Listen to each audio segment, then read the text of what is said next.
platform. His Excellency, thank you for your patience and thank you for being here. My name is MC Henry and I'll be the MC and moderator for today's virtual event. So today's symposium titled Education Engagement on the Role of Nigerian Diaspora in the Nation Building of a New Nigeria was organized by a group of Nigerian intellectuals that reside here in the USA. The lecture will be presented by His Excellency Peter Obi. I will have a very short program today, key highlights being the lecture itself, and then followed by questions.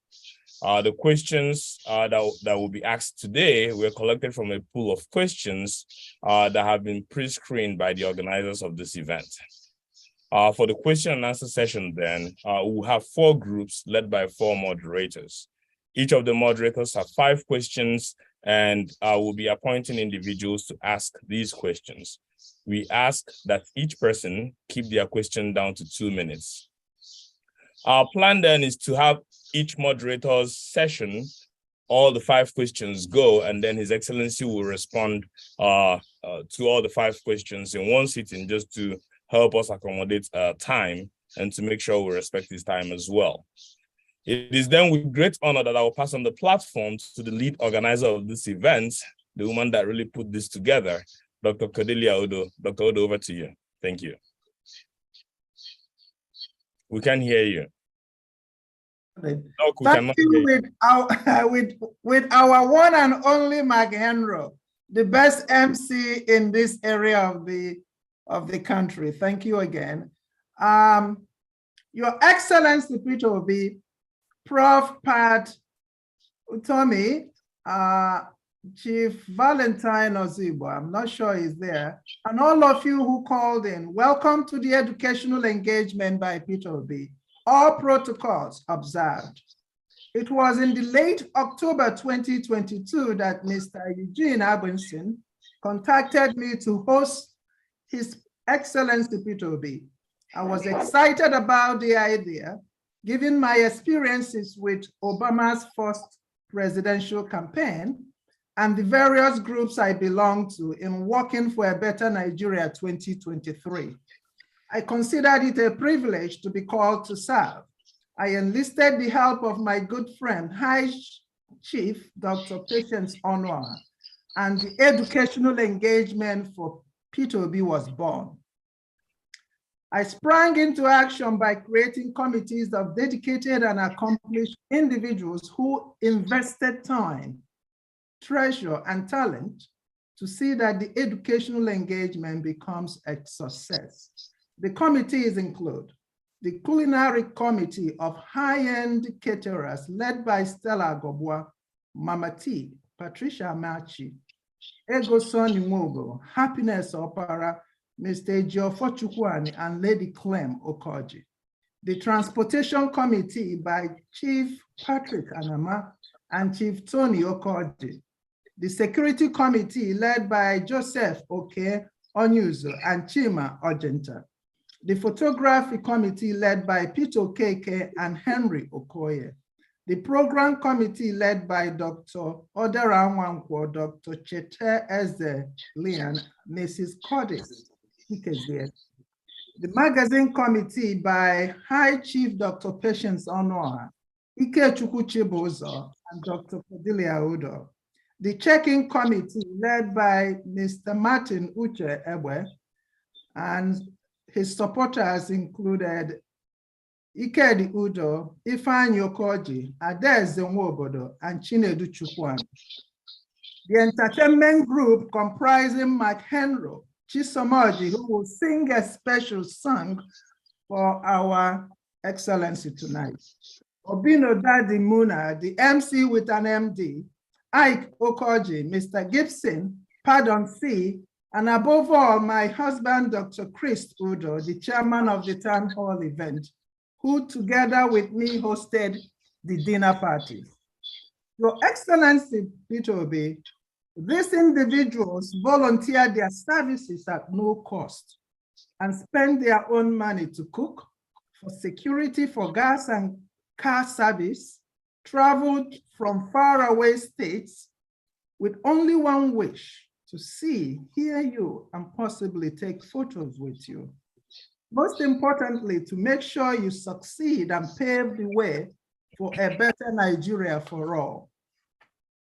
This meeting is an educational event and not a campaign event. It is all about our Excellency P2B and not Labour Party. Your Excellency P2B, the topic of your speech today is the role of the Nigerian diaspora in the nation building of new Nigeria. Please permit the original initiator of this program, Mr. Eugene Abinson, to talk before you start. Thank you. Thank you, Dr. Odo. We'll now pass the floor over to Mr. Abinson. I think he's probably on mute. Tudo, could you make Mr. Abinson a co-host so that he's able to unmute himself? Give me what? Mr. Eugene Abinson, if you could make him a co-host, he will be able to unmute himself. Otherwise, he's not able to do that. Or you might go down and unmute him. Can you hear me now? Can you hear me? Okay, Yeah, beautiful. Good. Your Excellency, after assessing the outcome of your several United States events through August 2022, it became clear that more is needed to be done to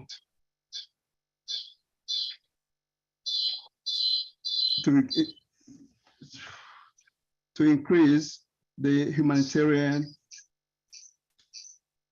Oh, well. Just 1 second, please. Nigerian diaspora input in the campaign. With this in mind, I conceived of an event in the East Coast Mid-Atlantic region of the United States that would address the apparent shortcomings of your prior events in the US. I quickly identified Dr. Cordelia Udo, given her experience in the Obama campaign and her natural gifts in raising awareness and mobilizing resources. Besides, she is the wife of my old friend from our primary school days at St. John's Primary School of Dapo, Onitsha, and our secondary school days at Christ the King College, Onitsha, your own alma mater. Within days, she coupled together a slate of professionals, most of them very highly accomplished Nigerian women professionals, and also many men of similar qualities. So the educational engagement on the role of the Nigerian diaspora in the nation building of a new Nigeria came into being. Many key members of your campaign were informed and updated as the progress and many arrangements of the event unfolded. As the Nigerian election date drew closer, the dynamics and realities of the local political system demanded your full presence and attention to put out the many fires that are literally emerging on a daily basis. But we were still hopeful that given the non-political nature and the educational engagement and the attendance substantial resources, that you will still find time or way to make it on the appointed date and be with us. It did not turn out that way. However, we are delighted and elated to have you live in our midst this night. In recognition of the time, effort that was committed to the educational engagement project by these folks. And this effort does not end here tonight, as some of our members, including Dr. Cordelia Udo, Mr. Martin Egbe, and myself, on our own are implementing, as we speak, efforts on the ground to bring the needed education directly to the people in diverse localities of the country. So, Your Excellency, again, we welcome you. And you have, as time and time again, shown that you are of the people and for the people. Thank you so much for giving us the opportunity to interact with you again, Your Excellency. Thank you, Mr. Awinson. Thank you so much. Ladies and gentlemen, this is the big moment we've been waiting for. He transformed the face of Anambra State and made it a yardstick for measuring good governance in Nigeria. He touched on all sectors: education, agriculture, healthcare, small business, infrastructure, and local industries, to mention but a few. Ladies and gentlemen, without much ado, I want to introduce to you, and it's my honor to introduce to you, by special grace of God, the next incoming president of the Federal Republic of Nigeria, His Excellency, Mr. Peter Obi. The floor is yours, sir.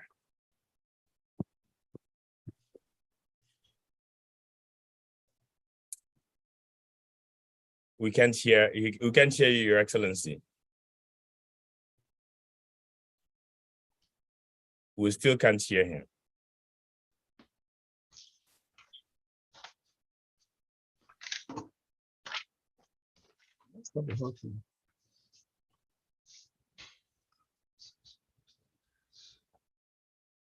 No, Your Excellency, we're actually ready.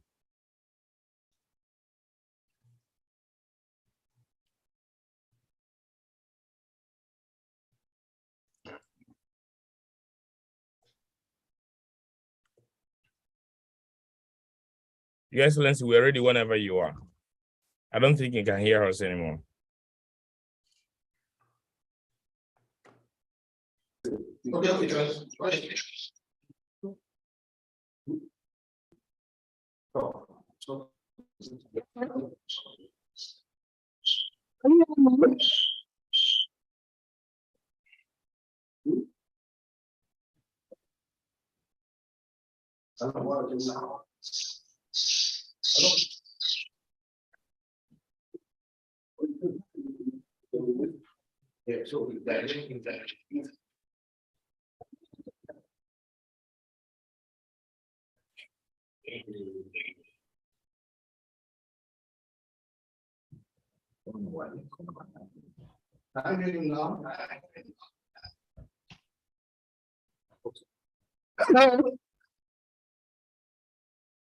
We can hear you now.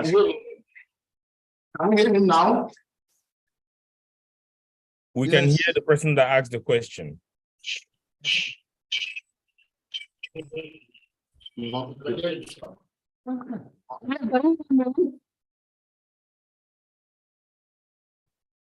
Why don't you push on mute music and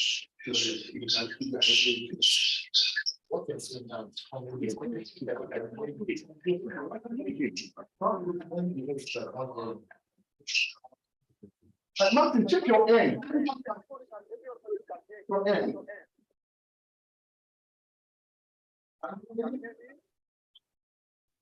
Hello, Martin. Hello, Martin.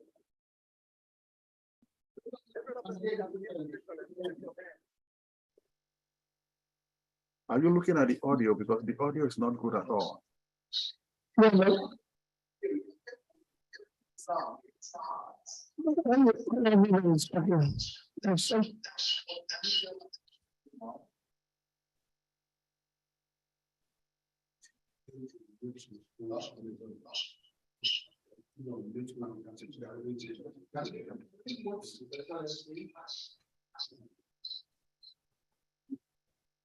And he use his phone and connect and talk?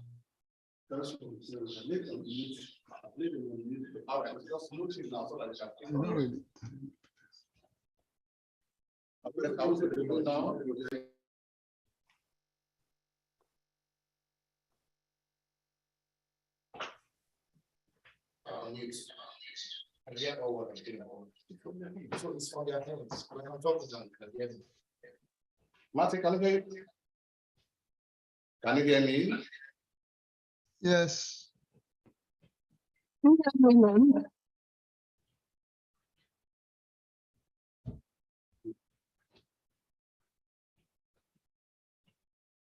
If he is here, I must talk.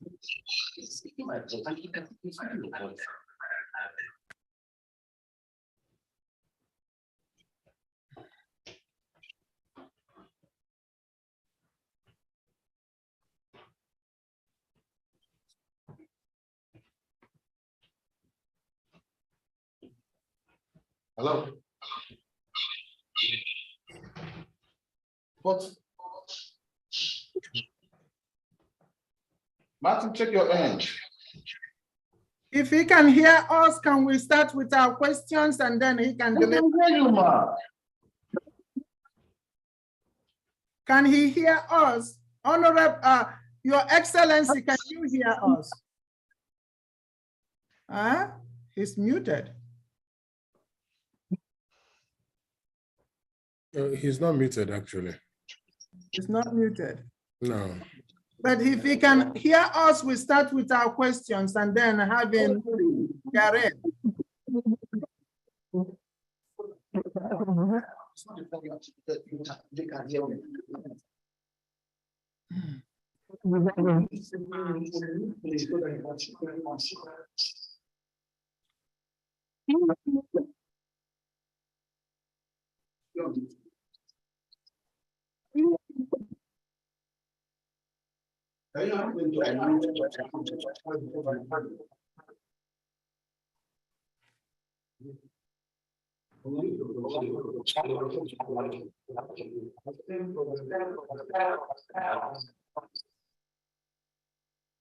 I think His Excellency has multiple audio where he is. That's why we get echo and feedback when he tries to talk. We can hear the people in the room, but we cannot hear him. So I'm guessing probably make the laptop the primary audio, and he can just speak into the air and we'll pick it up versus the earpiece. Maybe that way.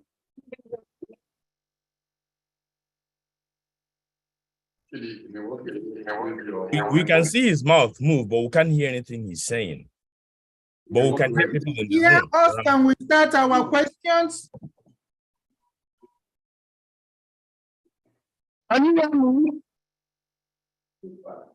We can hear you, sir. We heard you now. Can we start with our questions? Yeah. If you're here. Look, I think he's trying to talk now, so let's.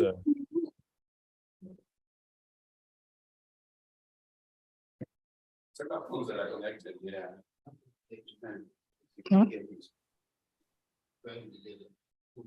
I'm not even talking to my phone, I'm just speaking. Yeah. My phone is not connected.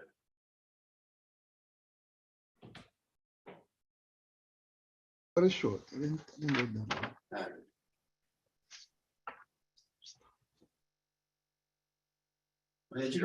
you on my phone, they move. I was just talking. I would have not connected at all. Just I can just because when I talk, they hear. So why is it that they can hear me? Your Excellency, can you hear us? He can. He can? Can you check out these devices you put in my bed when I've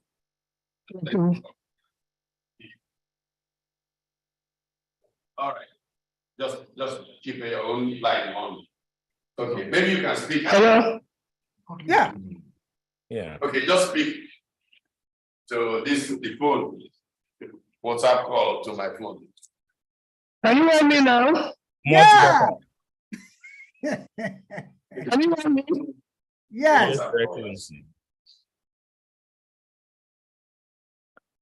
Hello, can you hear me? Yes, we can. So you can put it. You can put it down. You can hear you very well. You just do your own audio of that. You can hear me now? Yes, sir. Okay. Let me start my first sincerely apologizing to you.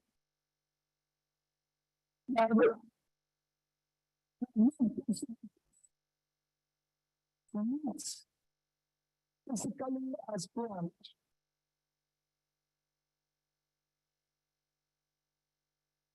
Trying to explain and appeal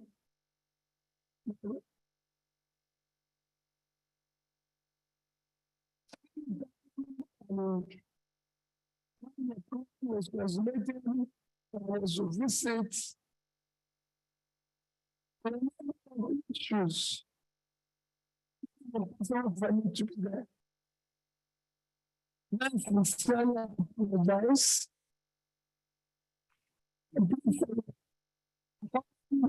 Understanding.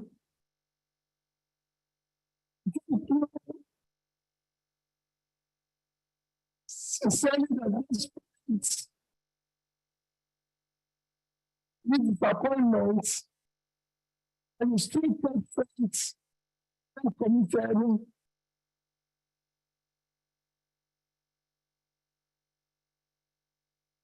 Project of course are meeting this evening.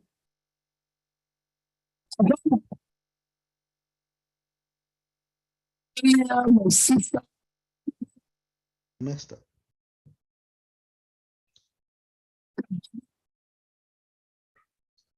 Some aging for the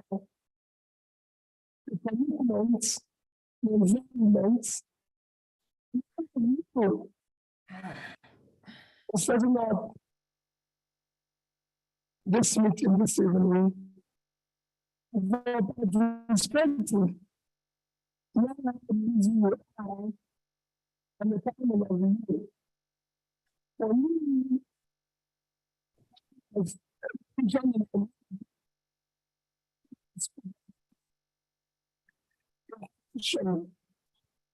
between us,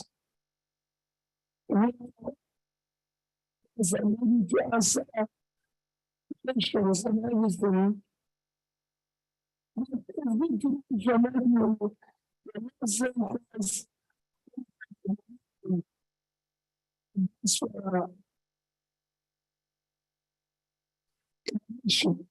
especially the nation women around the nation.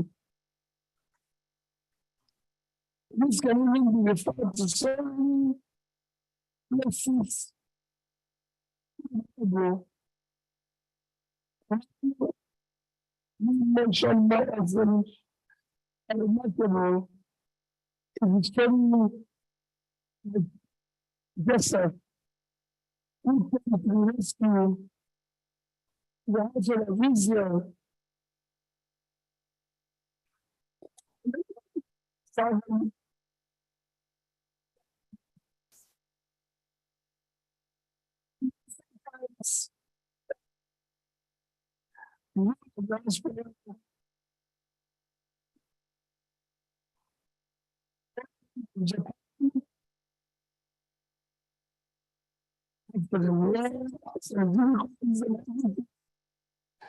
Follow down with what is happening in China, in India, and virtually all the countries I can imagine or have studied.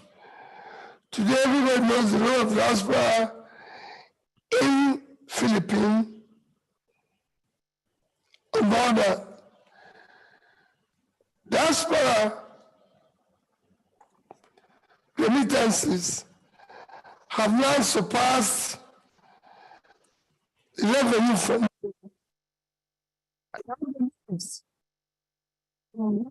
Nigeria. The which is said is possible. That's a contribution in terms of yes. Very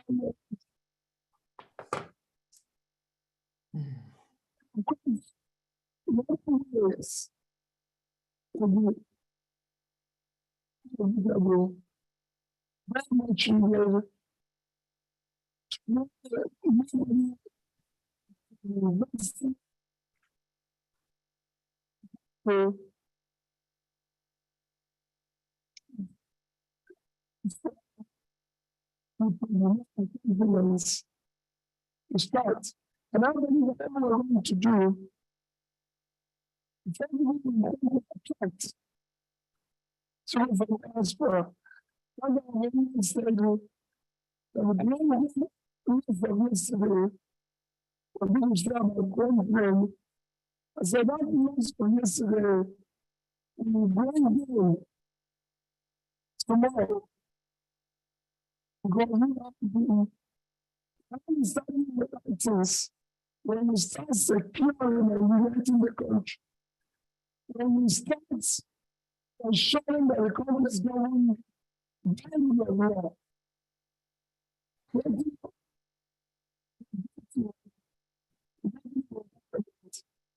For investors to come back, supporting for against consumption, the first one you are going to attract is you. Waiting for that. So you're very critical. We're going to succeed. But for interaction, I thank you. I'm thanks to everything for listening, which I encourage you to reach with forward to very interesting interaction tonight. Thank you.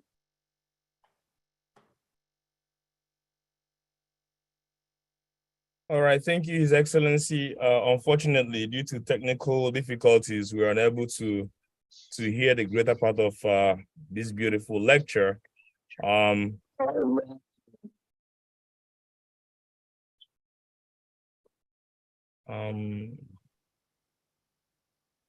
We just ask if the technical team over there can override every other microphone and just use the computer microphone.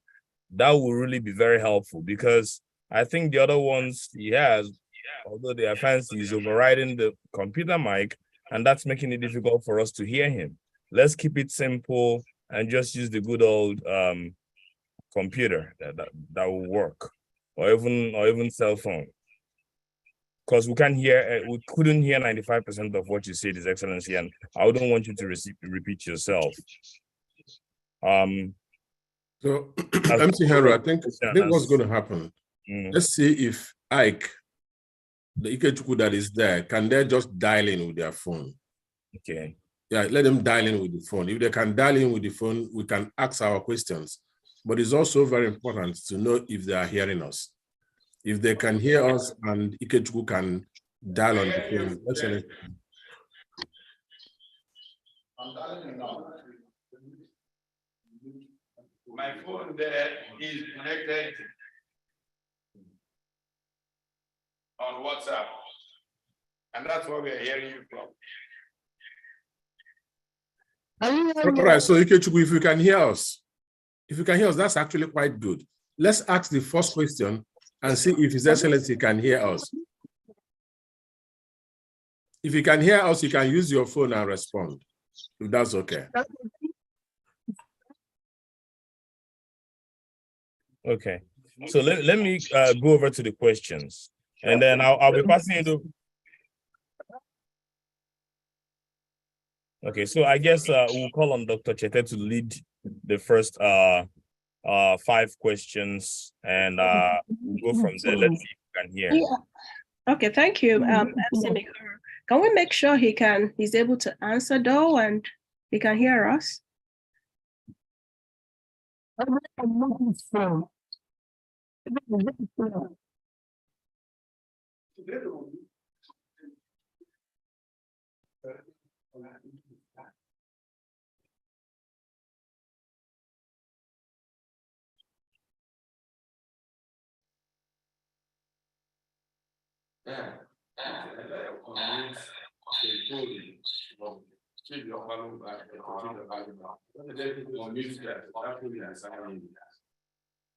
day, on Wednesday,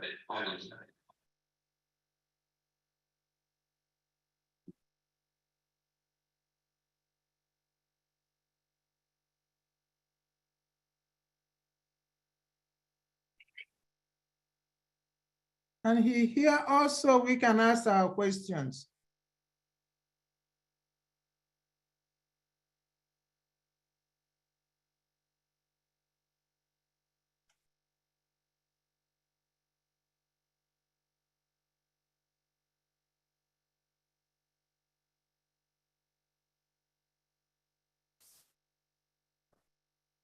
I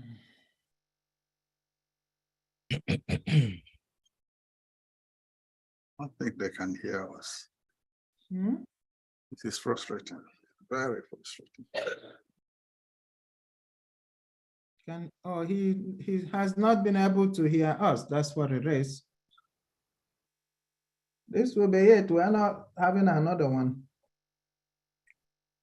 But I don't see why someone cannot use their cell phone over there. Cordelia, log please. in. Mhm. Cordelia, Mhm. so I have Dr. Opaloba beside His Excellency. Can you hear me now? Yeah, better. Yeah, excellent, beautiful. So, Prof, I can So you can hear me put now? this on now. Yes, we can hear Your you now. Excellency, we can hear you very clear. Okay. Do you want me to repeat what I said earlier? Yes, please. If you don't mind. That would be wonderful. If possible, yes. Okay. Let me start by saying I most sincerely apologize that we were not able to meet physically as planned. At the time I was to visit for the physical meeting, there were a number of issues which made it inevitable, possible for me to be there. So I sincerely apologize. And thank you for, despite my not being able to physically attend, to still stay on and be committed to the project. I thank you, Sister Cordelia, Brother Eugene, and all of you who are involved with the planning, who are attending, who are participating. I appreciate everything you're doing for our country, because you're doing this for our country, Nigeria, and how we can build a better place for our children. Though, as mentioned as the keynote speaker, I will only be introducing and mentioning the topic again for us to have an interaction, which I think will be more fruitful and beneficial to the project. When we talk about the role of diaspora in nation building, one can go back to several places in the Bible, but the most exemplary is Joseph coming to the rescue of the house of Israel while serving Pharaoh in Egypt. In most recent times, studies found all over the place, from Japan, what they were able to do after their difficult time of restoration in cause of production of prosperity. China rising owes it to diaspora and what they were able to do. Same thing is, you can say of India. And India is rising today. They owe it to the diaspora contribution. And Nigerian case might be different if we are committed to turn around the country. Today, diaspora remittance is not far more than what we earn from oil. But most important, your contribution, ideas, knowledge will be far more important for the turnaround of our country. We cannot talk about turning around the country, especially as we move from our promise that the new Nigeria is possible. We can't talk about turning around after we secure and unite the country, provide a regulated environment, ensure rule of law, ensure that the country is moving from consumption to production.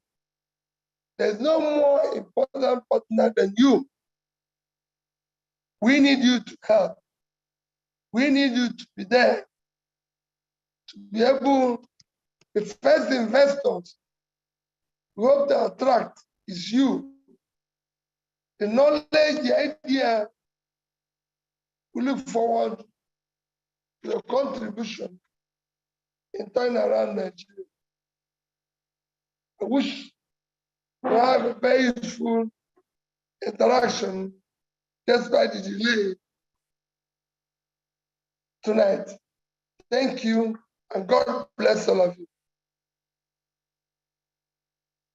Thank you very much, His Excellency, and thanks for doing this a second time. We appreciate your patience and your dedication.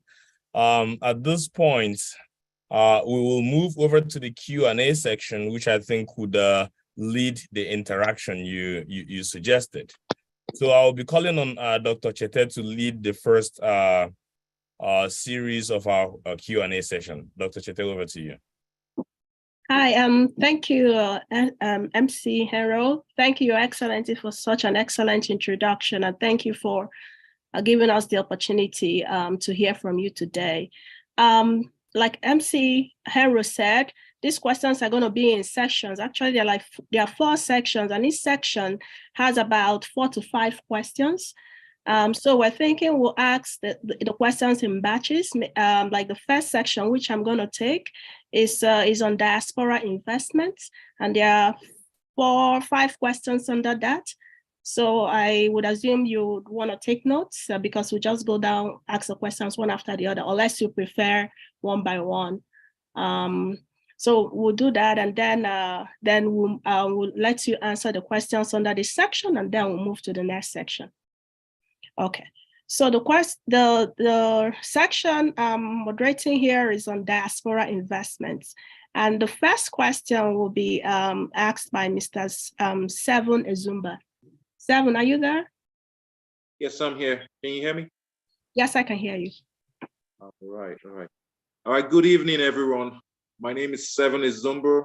I flew out from Florida to PA to meet His Excellency, but unfortunately he couldn't make it. My question today for His Excellency relates to the discrimination that abounds in Nigeria at all levels of society. For example, charges of fees for clearing shipments depend on the addresses of the final destination of that shipment in Nigeria, or federal programs for, say, agricultural projects, power systems, and so on. His Excellency.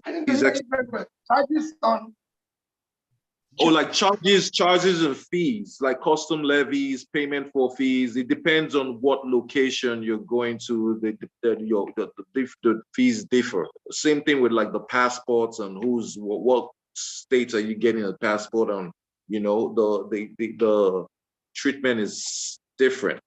Or with the federal contracts, you know, agricultural projects, power systems, and so on. You know, successful award depends on your religion or your region. You know, the Southeast region itself is one of the most difficult for investors to partner with the state government for investments advertised by the same state government. It takes years. There's so much bureaucracy involved. As if the idea is based on extortion without any good intentions. The above issues quite discouraging to diasporas. How can your government intervene moving forward?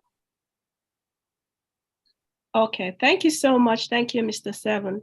The next question is going to be by Dr. Chris Udor. Dr. Chris Udor is the chairman of the Town Hall Educational Event and also the host of the dinner party, husband to our very formidable Dr. Cordelia Udor. Go ahead, Dr. Chris, please.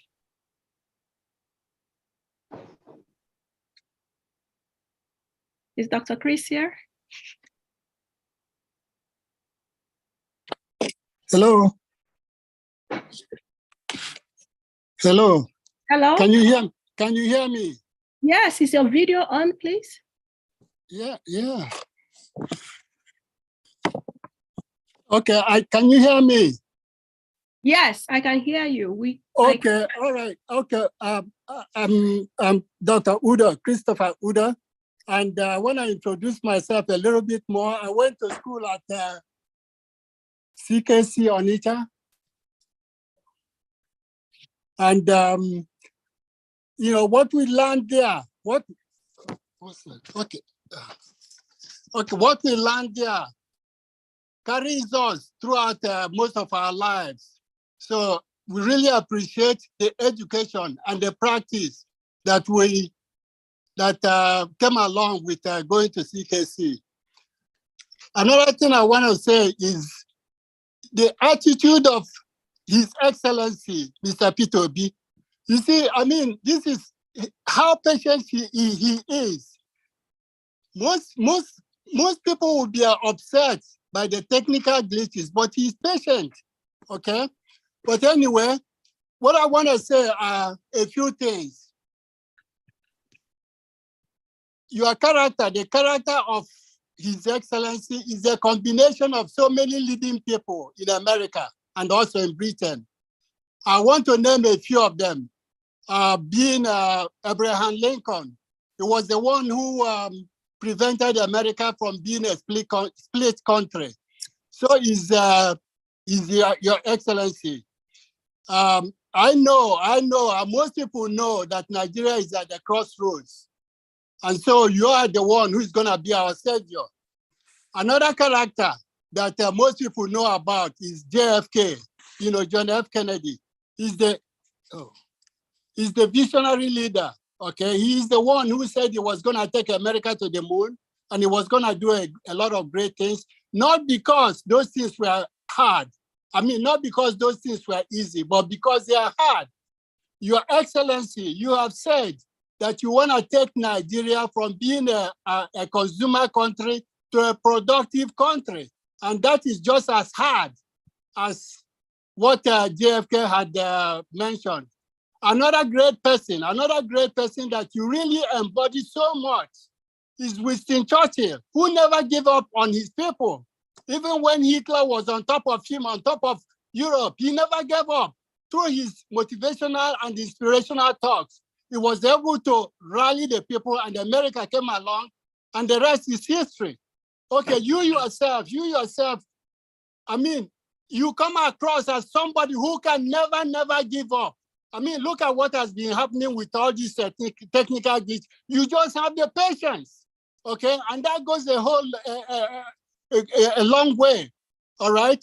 And the truth of it is the crowd that follow you, the youth that follow you. It shows that they have so much confidence in you.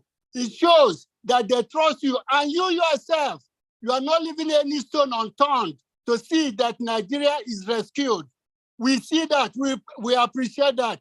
Now, my question is this. Oftentimes, or sometimes you have mentioned that the central point of your policy will be to create a level playing field. A level playing field. Okay, that's what you've said a few times. What I want to know and what we want to know is what would that level playing field be like? Can you give us examples of what a level playing field are or is? Thank you. Thank you so much, Dr. Odo. Very passionate submission. Thank you. The next question is going to be by myself. So this number 3 question. So by introduction, I'm Dr. Chete Ezenli. I'm a cardiologist by training at the Cleveland Clinic, Cleveland, Ohio. Received my medical training from the University of Nigeria. So I share the same alma mater with His Excellency. I'm a member of the programs committee for this educational event. So my question to His Excellency is this. In 2016, the federal government drafted a diaspora policy to mobilize and harness the potential of the Nigerian diaspora for national development. Unfortunately, the policy document still awaits full implementation, arguably due to lack of political will and/or appropriate fiscal policies. So my question specifically is, if you become the president, Your Excellency, would you consider taking up the recommendations given by the president of the African Development Bank Group, Dr. Akinwumi Adesanya, who, while noting that Nigeria is among the top 10 remittance recipients globally with $19.2 billion in 2021, advocated that, quote, African countries should, 1, securitize remittances to provide investments. I would add investments in capital projects, such as building much needed medical infrastructure. 2, establish ministries of diaspora to give policy priority to the specific needs of the diaspora, as well as expand the investment opportunities for them through special incentives. Quote closed. Thank you very much. Number 4 question will be asked by Ms. Stella Agobwa. Are you there, Ms. Stella? Ms. Stella? Okay, so can we move on to Ms. Patricia Amechi? Good evening. Hello, Stella speaking. Okay. Welcome, Ms. Stella. Please ask your question to His Excellency. Good evening, everyone, and good evening, His Excellency. I am Stella Agobor. Yeah. I am Stella Agobor. Hello. Can we see your picture? Okay. No, I can hear you. Okay. All right. All right.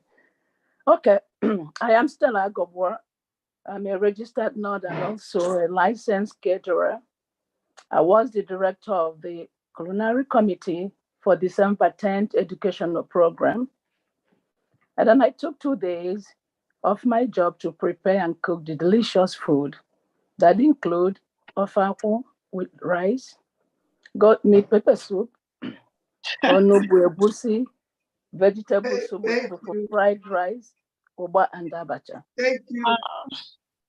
But unfortunately, His Excellency, due to unforeseen circumstance, you were not present to enjoy good traditional delicacies from us. Thank you very much. Thank you, His Excellency. Thank you.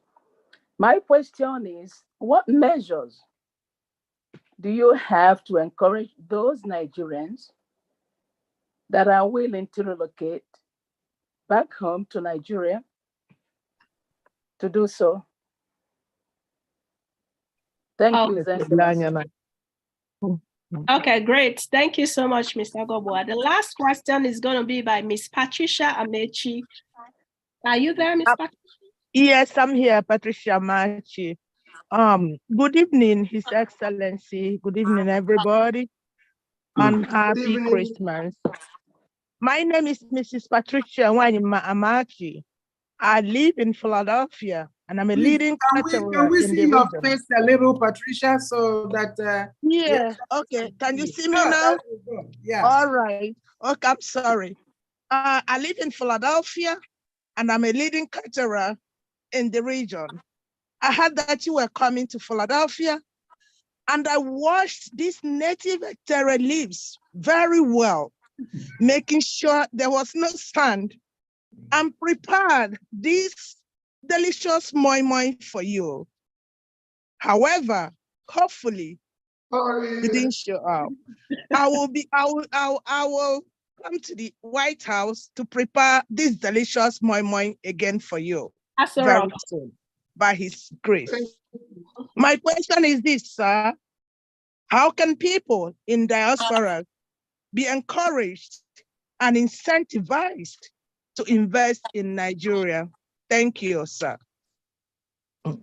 Okay, thank you so much. So these are the 5 questions under the diaspora investment section. Over to you, Your Excellency.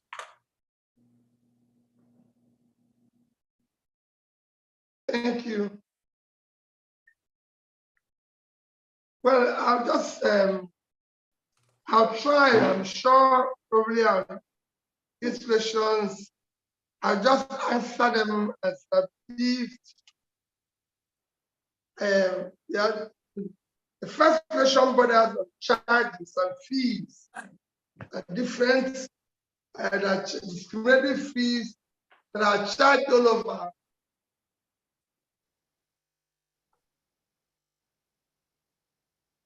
Oh God. And everything. What you get is what you get in a system where there's no rule of law, where there's no regulatory environment. You know, that's where there's no law and order. So when we say that our first job is to secure and unite the church, providing a society where there's rule of law, where there's a clear regulatory environment, where there's law and order. This is what we're saying. This is what will take care of this. And it's very critical. In the society we live today in America, one of the greatest contributors, if not the greatest, the GDP, is intangible asset provided by rule of law. You are not, everything is clear, is transparent, and if there's a difference, you're sure that you can get proper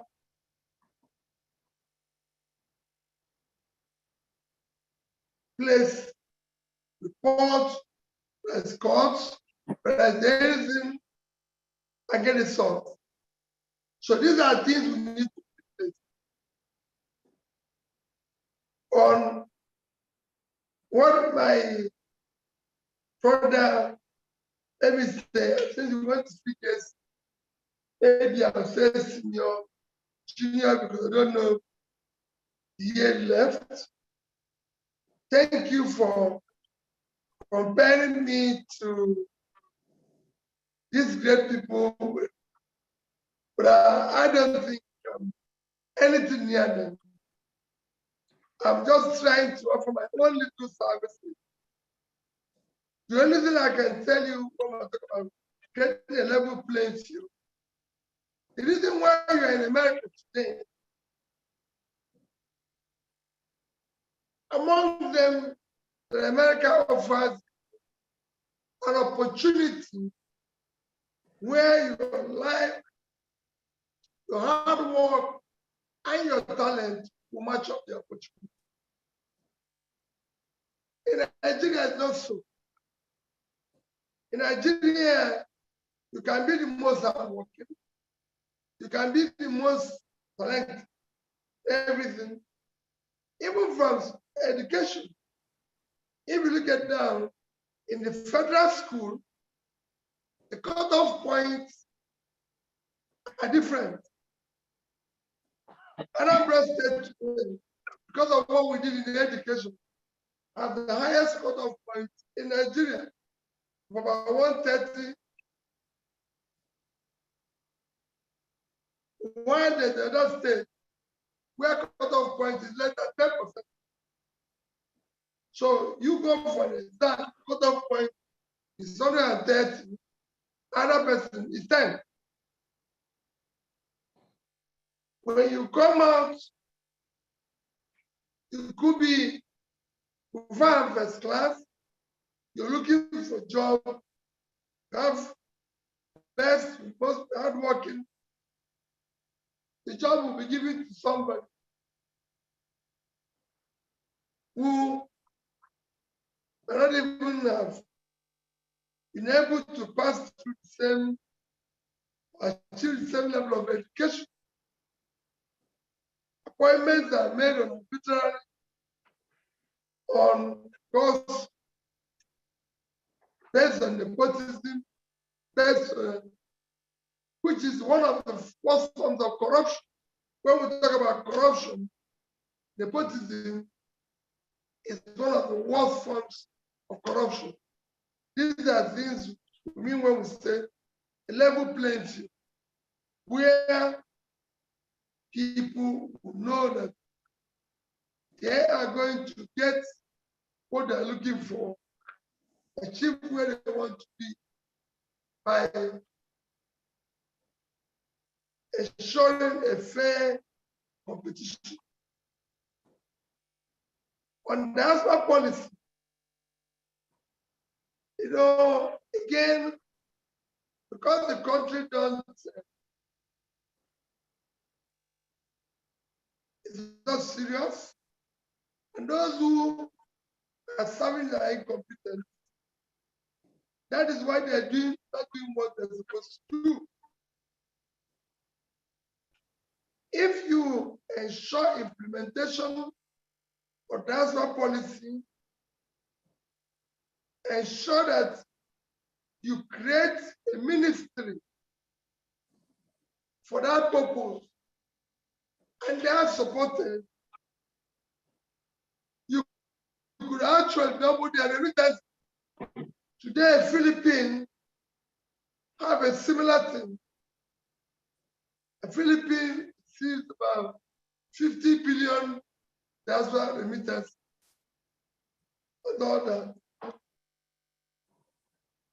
measures to ensure that people relocate to Nigeria from Stella and Patricia.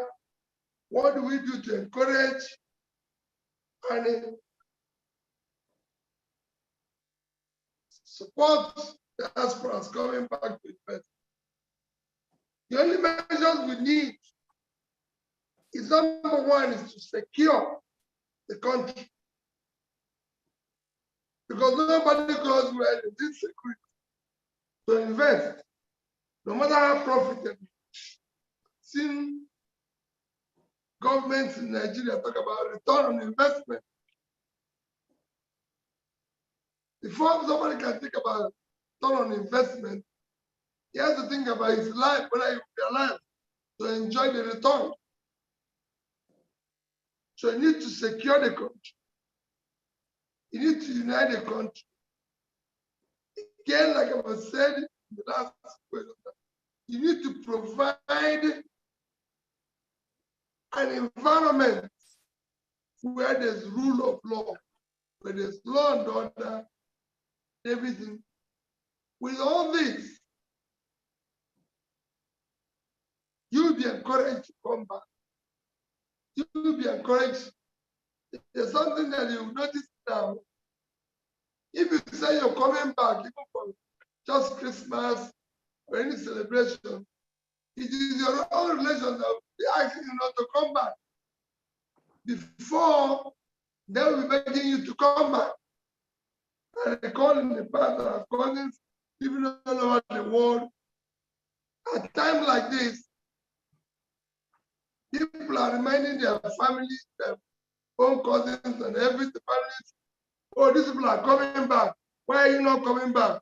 Oh, this family is coming back. Everybody is saying, oh, I'm coming back. Now, we are the ones asking you not to come back. We are the ones, the credit cards. So we will provide enabling environment for you to come back and invest. And unless you start coming back to invest, no genuine investor globally will come back. Those who are coming today are those who are helping in the criminality that is today all over Nigeria. They are either foreigners who are cutting our fishing in our territorial waters illegally, mining our minerals illegally, helping to steal our oil, and everything, which we want to replace with genuine investors who wants to come here, invest in critical areas of development that start helping us to create jobs and everything. And you will be part of that. That is why when I talk about, when my brother mentioned about Abraham Lincoln, JFK, and other people, my commitment is to help that turn around and ensure that we have a society where people can say, this is what is, I'm coming to invest, safety of my investment. If anything goes wrong, I'll seek redress through the judicial system, and I'm sure to get a fair hearing. These are things that makes a society where there's security, a society where it's uniting people.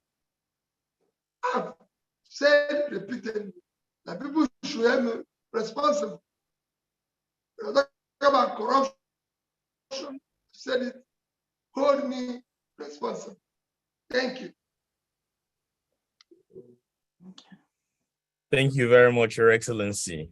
Thank you for the for responding to those questions. A lot of things to unpack with that answer. Thank you.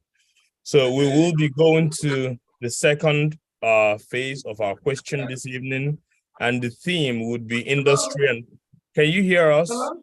Yeah, we can hear you. Yeah, Prof is here. He wants to make probably an overall comment. Well, I was just saying that we need to be rounding up quickly. At least now for more than 1.5 hours. So we should be rounding up. Let me say that we are very happy that we've been able to get this meeting together and to listen to Mr. Peter Obi's perspective on the diaspora. This is an area that we have spent a lot of time talking about. He repeatedly says that the challenge for the new Nigeria is moving people from sharing the booty and consumption to production. Clearly, one of the ways that we can best move to a manufacturing economy is to return to the country's factor endowments and to base manufacturing experience on taking endowments like agricultural endowments around the country, building value chains based on latent comparative advantage of those endowments into global markets. If there are people who have a clear network, a reputation, and the comfort of having come out of Nigeria and therefore can better understand the risks in the environment, is diaspora, which is why the Japanese diaspora in Germany, after the Meiji Restoration, was significantly responsible for Japan's technological awakening at the beginning of the 20th century. In the same way as Indian academics, you take something like globalization and big academia about globalization, you will see that while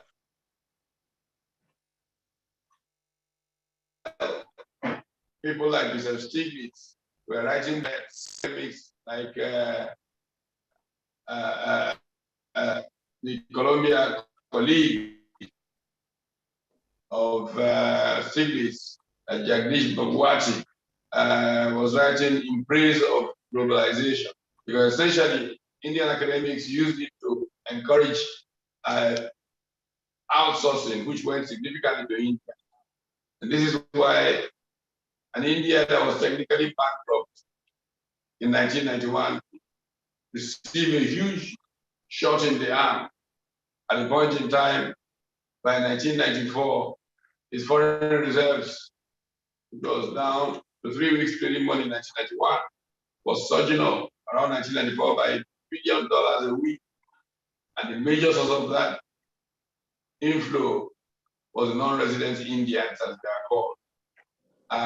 There is no doubt in our minds that the future of Nigeria depends on the network of contacts that those of you who are out there in the diaspora bring to the table.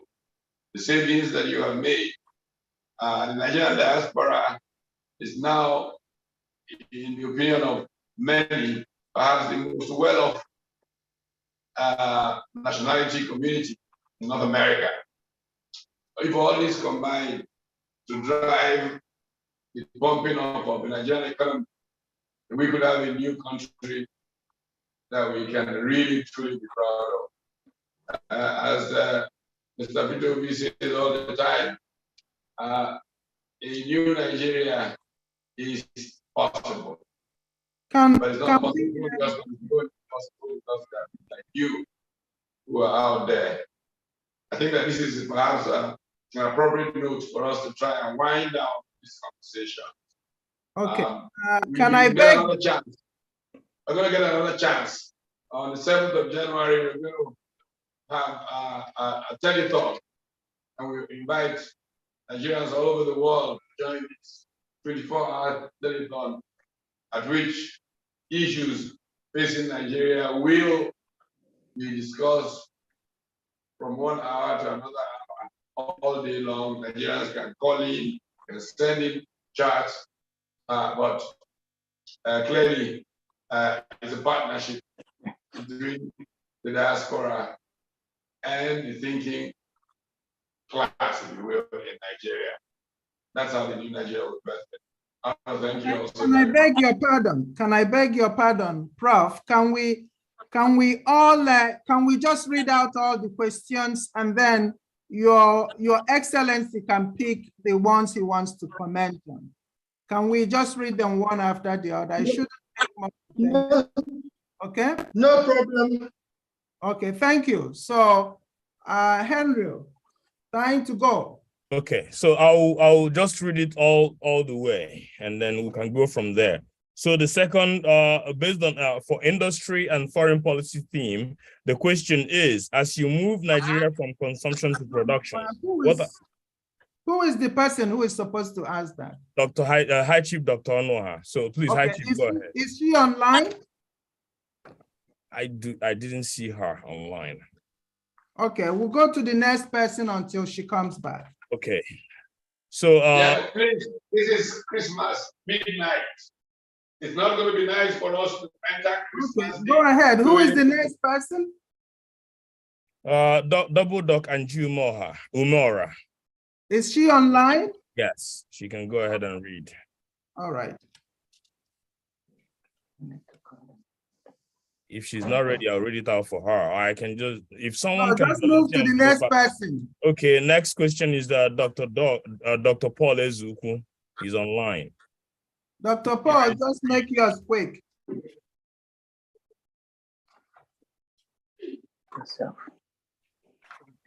Okay.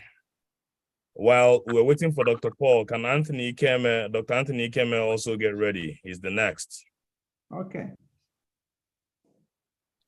I can just blow through the questions. Then Chief Okey Lonzo is the next. Whoever can read, just step in and read your question. This is Dr. Ikeme. Can you hear me? Yes, we can. Okay, Dr. Anthony Ikeme is the immediate past president of NAPSA, and one of the great promoters of diaspora and engagement in Nigeria. And I will make it quick. Good evening or good morning, Your Excellency. Thank you for being here. And my question is related to globalization. And the last speaker you invited alluded to what I am very, very keen on, because we believe that the diaspora can help a lot. Globalization and opportunity presents to Nigeria. I love what you always remind Nigerians, that your vision is to transform Nigeria from a consuming nation to a producing nation. And we also know that that is something the countries you mentioned have taken advantage of. You talked about India, you talked about China, you talked about, in fact, the Jews also have done that. And basically what it is to look beyond your nation and look at the globe as a land of opportunity and identify areas of global need that you have comparative advantage in. I am in the pharmaceutical sector, and the API we use for manufacturing drugs come mainly from China and India, okay? And Malaysia is one country that arguably had taken palm from Nigeria, and today we import from them, even though some people say that's not the case, but we know they overtook us in export of palm. My question is, what plans do you have to go beyond us producing to satisfy our need, but to identify globally areas where we have comparative advantage and create incentives, create enabling environment for Nigeria to produce for the world so that we can increase our foreign exchange earnings and boost our economy, because there's no way we can grow without taking advantage of such opportunities. Thank you, Your Excellency. Thank you. All right. So that was Dr. Akeme, Dr. Ilonzo, Chief Ilonzo. Okay, Ilonzo. Yes. His Excellency, can you hear me? Yes. Okay, good. His Excellency, we've been following you. We wish you're going to win to become the president of Nigeria. Based on what you have been saying, you have the data for Nigeria. And now we are being told, and it's obvious, $20 billion plus goes to Nigeria from diaspora. And I'm sure USA maybe 50%. And it goes to consumption. His Excellency, if you become the president of Nigeria, can you change that to production instead of consumption? You know, Nigeria is running deficit. To give you an example, I saw you in a canoe at River Niger because of the flooding. And River Niger has been projected for dredging. So from Cameroon, when they open the floodgate, it goes to River Benue, it comes to the south, it comes to Bayelsa, it floods everybody. And we are losing millions or billions of dollars. In the last couple of days, supplementary budget was 800 billion naira to solve these flood-related issues by building dams, by doing irrigation for agriculture. My question to you, US of A has been for the past 30 years trying to help Nigeria in renewable energy, in building dams, mostly in the southeast. River Niger was 1,000 megawatts if dam is built and put roadway on top of it and dredge River Niger. If you become president of Nigeria, can you, His Excellency, bring this diaspora money into production? That's my question. Thank you. Can Dr. Nwankwo take over and read all the other questions quickly for us, unless anybody can read their own quickly, so we can wrap up. Okay, anyone that is ready, please read yours so we can wrap up. It has to be a minute each. No, Your Excellency, this is Egbe Martins. I just have a few comments to make, just very briefly. If you will consider creating a diaspora think tank to assist your government in remotely providing advice and evaluation of programs and projects. Simple. Thank you. All right. Just for the interest of time, Your Excellency, Mr. Peter Obi, my name is Dr. Odira Nwankwo. I'm an associate professor of pediatrics and a pediatric intensivist here. I'm just going to quickly read those questions. If you're not able, again, for the interest of time, if you cannot can I just hold this? We have our biggest donor there who is now crying on the phone that she was overlooked from asking question. Hi, Chief, please, can you go ahead? Okay. Are you there? Can you mute yourself and ask your question?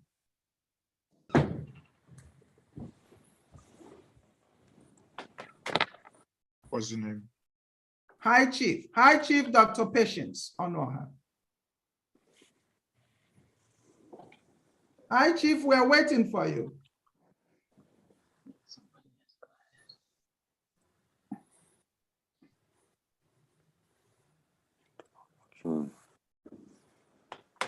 Let me see. Can we bring her up and mute and unmute her?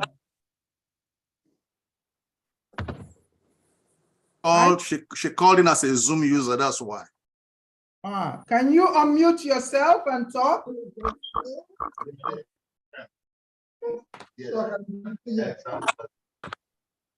Okay, now I'm unmuted now. No, I have been here for the longest time. It's like you can't talk even when you wanted to. Okay, Your Excellency, very glad to be here with you, and we are very glad to be here. My name is High Chief Dr. Patience Onoha, and this the center spread here, it's me up here, okay? And I have passionately followed you with your speech and everything. And it's likened to the Kennedy.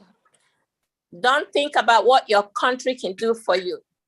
Ask yourself what you can do for your country. And that is my passion. And really, as in Nigeria, we are very, very handicapped. I don't care what some of us, like me, what resources you can do to help. We can have the tools, but when you have your hands tied because of lack of security, bad road, it's very hard to do anything. Or, you know, as we can speak in Igbo, so that's the main big thing. So right now, my question, I think somebody kind of pick up on that. It's, you have talked about, you know, as that you're going to, your passion is to move Nigeria from consumption to production. So now the thing here is, what plans do we have, or do you have, you know, for small, medium, large scale farmers in terms of security, good road mechanization, storage, processing and exporting. And aside from all this, or in other words, in addition to this, what measures do we have or you have in place for security and good road? Because without good road, really we are halted very much. Without security, nobody moves. This is a Christmas time. I brought out a lot of things for, you know, people back home for a cherry Christmas, but nobody wants to go to the area because they're scared. They're gonna be killed, lack of security, and everything I sent came in late. And these are the issues that we are dealing with. I have things I have put out to take off and be able to provide a lot of jobs. That is not happening because there's no roads, there's no anything, nowhere to go for anything. Thank you, Your Excellency. That's my question. Please, can I have two more people here? Joseph Onyuzu, are you there? If not, is Clem Okoji there? Is Joe Onye-Izu there to ask his question regarding the embassy here? Okay. Double Doc is here, Doctor. Lady Clem Okoji is here. Okay, go ahead.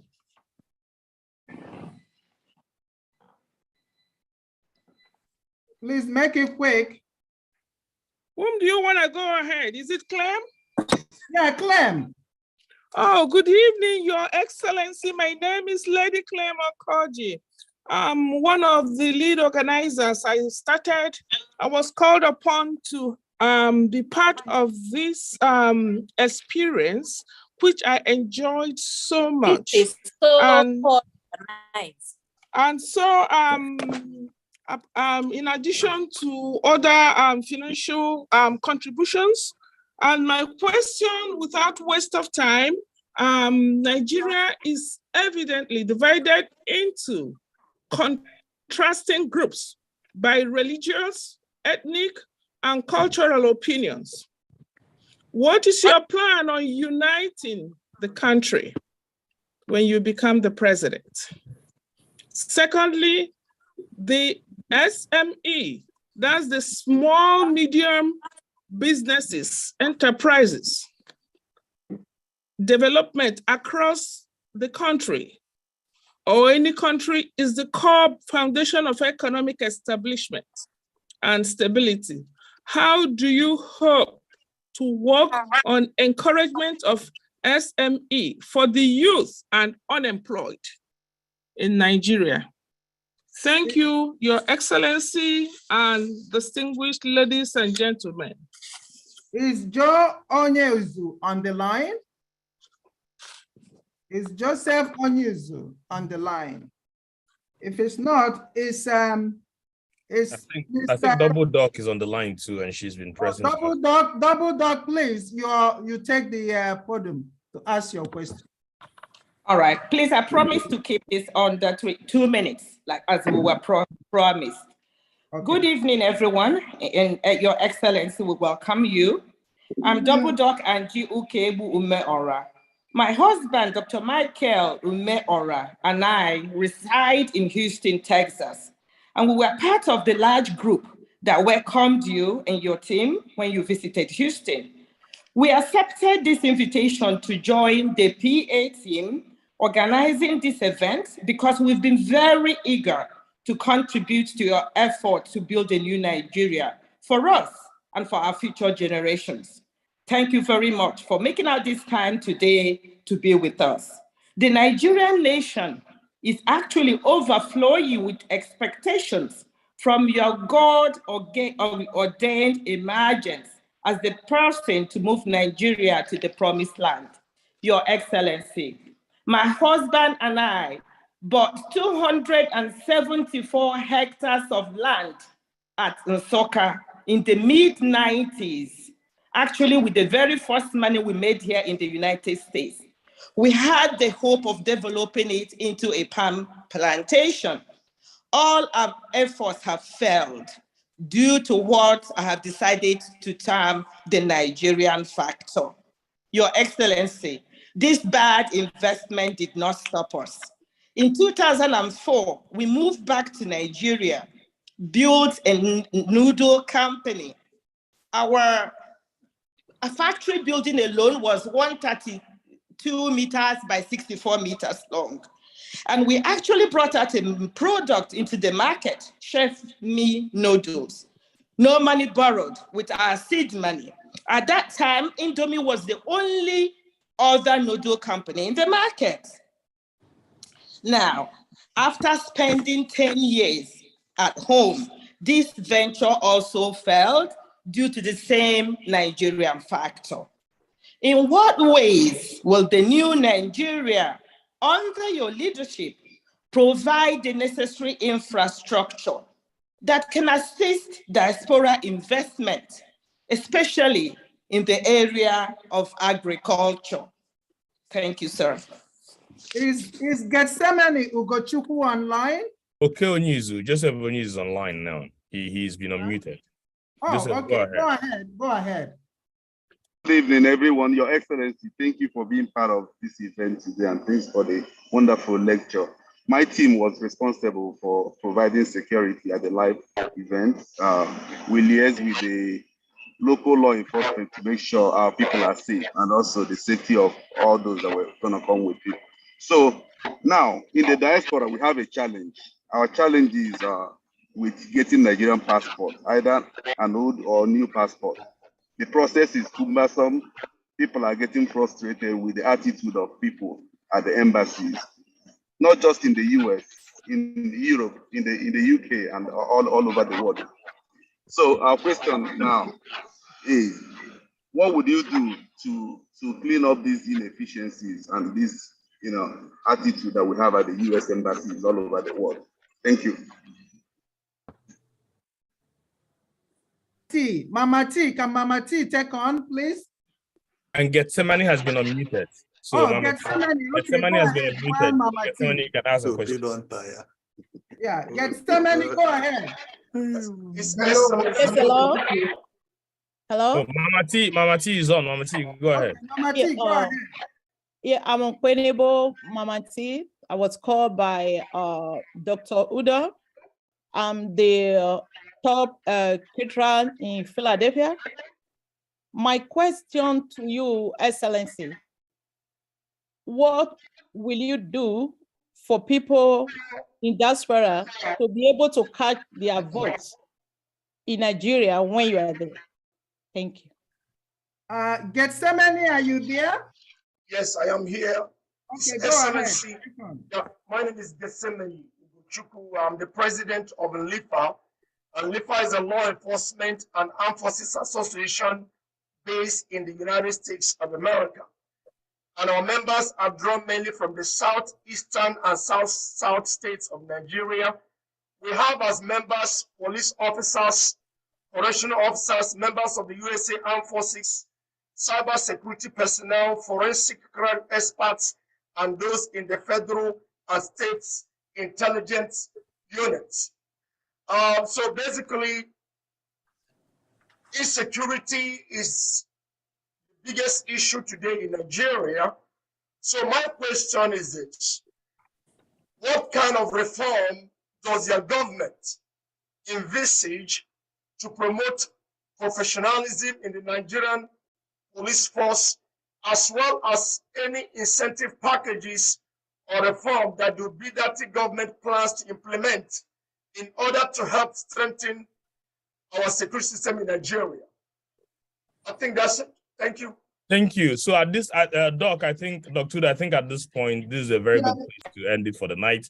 We'll pass it over to His Excellency. All other questions will be collected and emailed to him, and he can reach out to us. Let me ask 1 minute. Let me go back and say that I just want to ask something or humbly request something.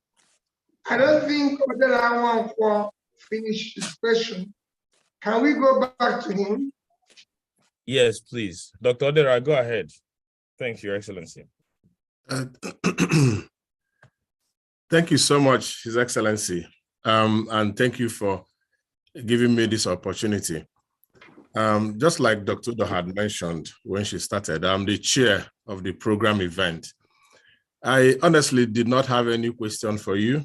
The last time you joined us on Zoom, on the Saturday that we're supposed to have the live event, I asked you my question then. What I was trying to do was just to call up people who had questions to ask. But since it was so gracious of you to ask this question, I will go back again for the benefit of those who did not join on that Saturday to ask you. And you could take it as a question, you could also take it as a comment. But what I would like to know is if you're able to tell us what you would count as successes in your first 100 days in office. Usually in this country, anybody who takes office, be it the president, be it the governor, usually go for projects or programs that they could point to in their first 100 days, just to give impetus to that office and encourage people who they govern to continue to believe in them. And I just want to ask you again, His Excellency, do you have things that you have in mind that you would like to point to at the end of your first 100 days as successes that you would have achieved? And lastly, I told you then, I see you as the next president of Nigeria. Come May 2023, 27th, you're going to be inaugurated as the next president of Nigeria. Thank you so much, Your Excellency. Thank you. Thank you. I would just believe that, sorry, I didn't know you were trying to call out the people who asked questions when you were cutting. I just felt good. Well, let me just try a little bit and see whether I can make any sense of all these things I said. We have about 10, 11 questions here. And I'll start from the last being issue of insecurity and what we're going to do differently. I've said, and I repeat again, the number one priority for anybody who is coming into government now. Are you hearing me? Everyone, please place yourself on mute so we can hear you, sir. Yeah, so you want to take your... Please put yourselves on mute. Everyone, please go on mute except His Excellency. Are you hearing me? Yes, we can. Yes, we do. Sorry. We can hear you. Okay. Like I've always said, the number one priority of anybody who wants to serve here is issue of insecurity. Insecurity is number one job of government. And we intend to do that and tackle it on head on as soon as we have the opportunity. And this will be, we will be going where we review and restructure the entire architecture, ensure that it's properly manned to make it to be responsive and responsible. And what am I saying? We will do the right thing. And if anything goes wrong, those who are involved, if you're not delivering, we'll go. And I can say, I and that you will be in charge. The box will stop at my desk and I'll take decisions that will make us secure this country. There's a lot of things we said we're going to do in view of ensuring there's a multi-level police. On each of that's why voting. I said it in excitement for that is the last time that diaspora cannot vote. They can be remitting $20 billion, contributing, like I've always said, we need them in terms of ideas, in terms of content. They are voting in Kenya, they are voting in Angola, they are voting in Ghana. They must vote in Nigeria, and it's not reconciled. On our embassy and the hardship, it is because people are posted and an embassy based on the same traditional way from Nigeria. So they don't know what their job is. Like I always said today, to reach an era where police will be friendly. Send is what happening in embassy.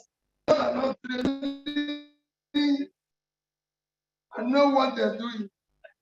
And that is what we're going to do. That will change. They will be made to know that their job is actually to look out for Nigerians, to be friendly to them, to deal with their issues speedily and everything. And I assure you that we will ensure proper supervision and deal with those who are not present.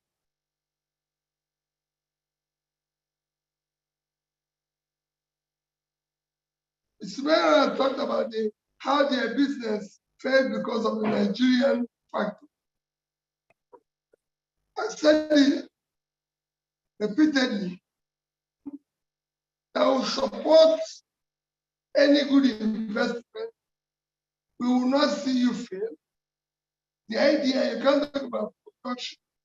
We have today millions of unemployed people. We cannot solve it. We cannot start employing them if we don't support cooperation to thrive. When we talk about pulling Nigeria from consumption to production, the priority is to ensure that we have thriving businesses that will employ labor.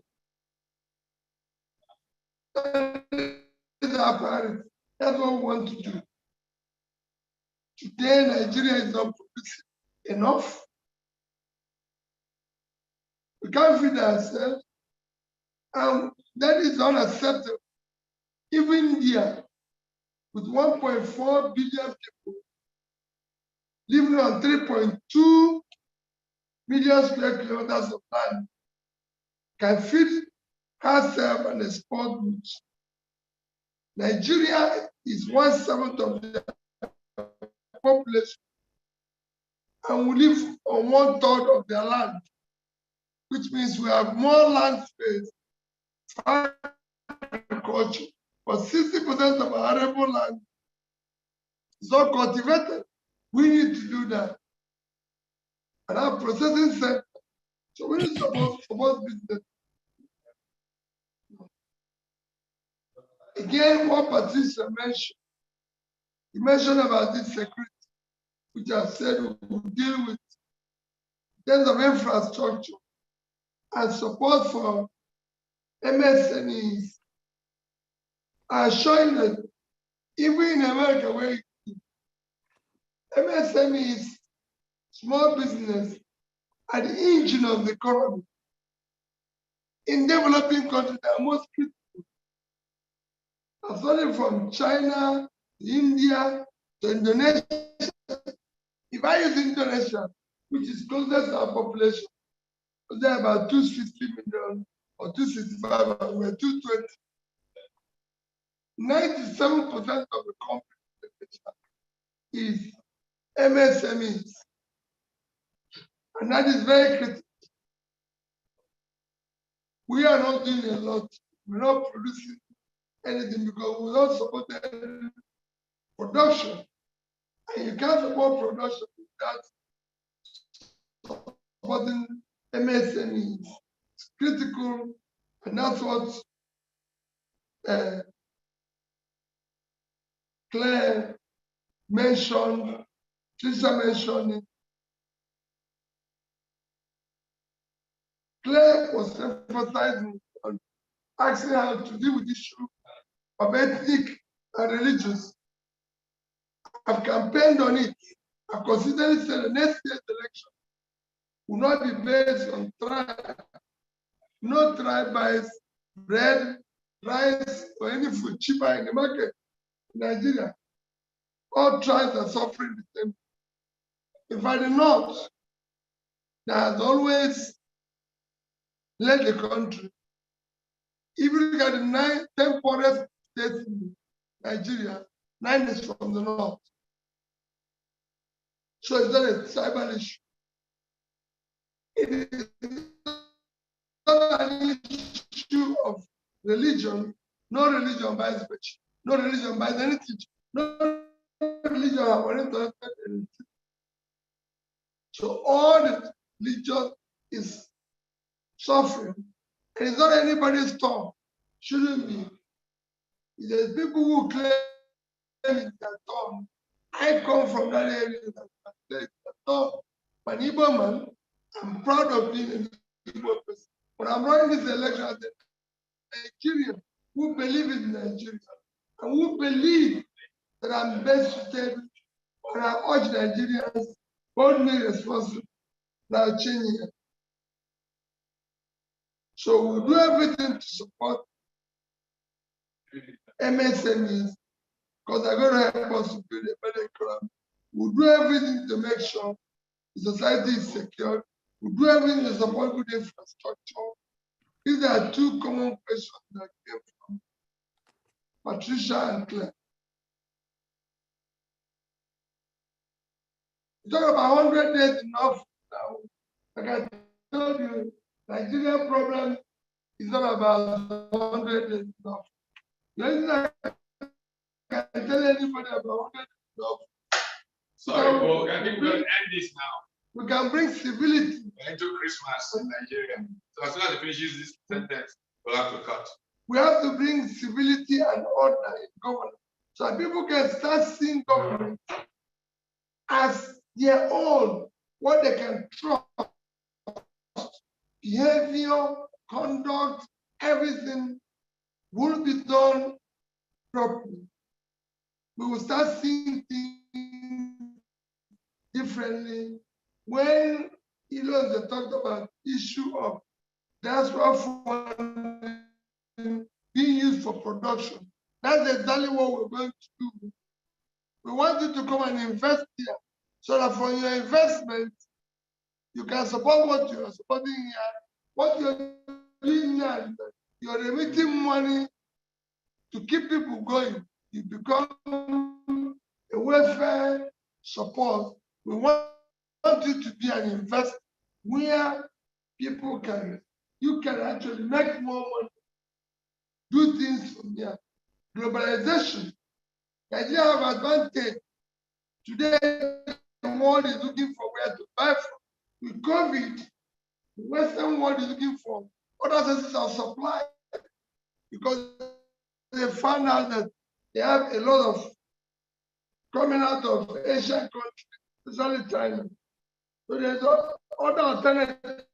And there's a lot we can do which will help us to be more productive when we look at our production. Today, Bangladesh is exporting clothing alone at $6 billion. That is more than Nigerian entire export last year, including the famous oil. Our total export last year was 18.9 billion naira. If you divide it by about 60, which is actual rate people buy money today, is about under $30 billion. The federal government is using for 7 billion, but people like me don't get that rate. So I use the one I get, 650 to divide, and it gives me under 30 billion.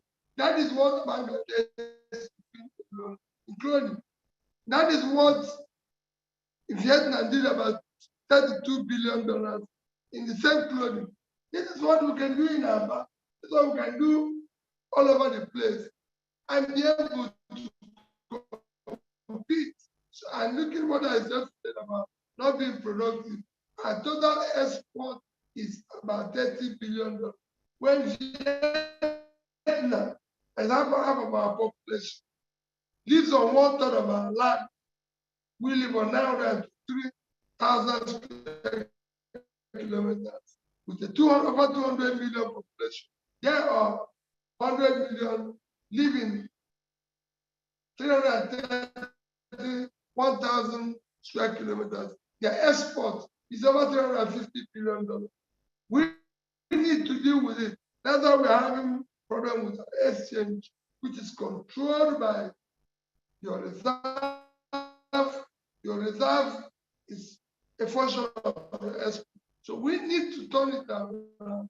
Next year, the election has to be based on character competence, commitment, and most especially, this job requires physical and mental energy to be able to do this job.